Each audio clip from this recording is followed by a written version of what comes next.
Everywhere, bells are pealing, bright colors lighting up the sky. It's July 4th, 1876. America is 100 years old, and a new, modern nation is about to be born. Carrying the country forward into the 20th century will be remarkable people.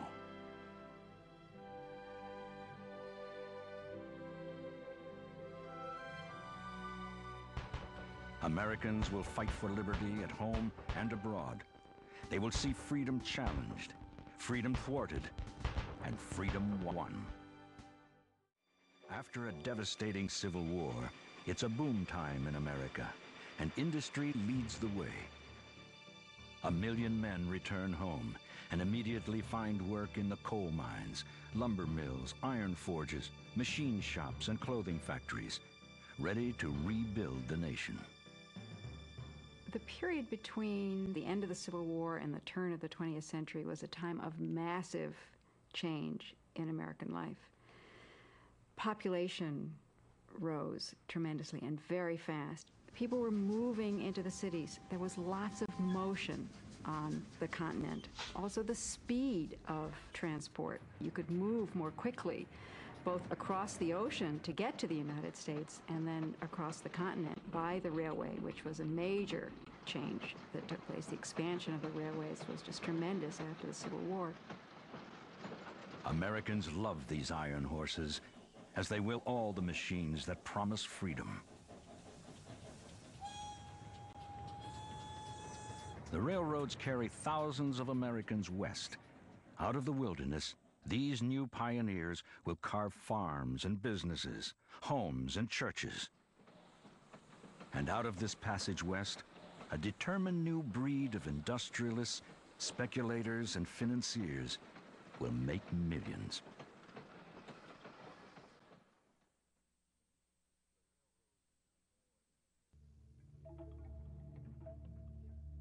The railroads have done more than change the frontier. They have virtually put an end to it. American Indians have been pushed into reservations and to the edge of the continent.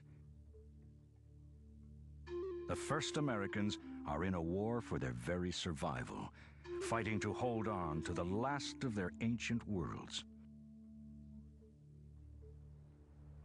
Oregon, 1877, the year after the centennial.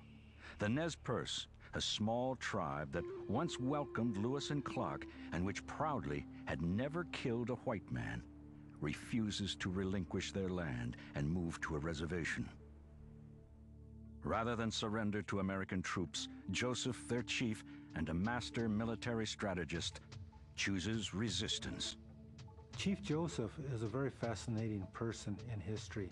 He was able to lead a small group of his people in a desperate bid for freedom, being chased constantly by U.S. troops, stopping the fight, winning some skirmishes, and almost reaching Canada, where he hoped that he would be able to live free with his people. But they were stopped short of Canada and were forced to surrender by the United States military. Chief Joseph, as many other Indian resistors before him, was shipped off to exile in Indian territory.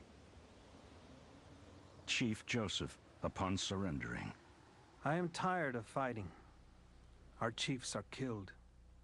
It is cold and we have no blankets. The little children are freezing to death.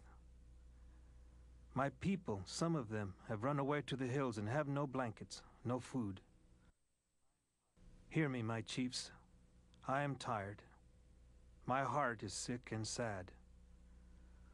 From where the sun now stands, I will fight no more, forever. By 1890, the Indian wars are over. Thousands are dead, and all tribes like the Nez Perce, the Apache, the Sioux, lose their freedom. That same year, the Bureau of the Census officially declares that the frontier is closed. The continent is settled.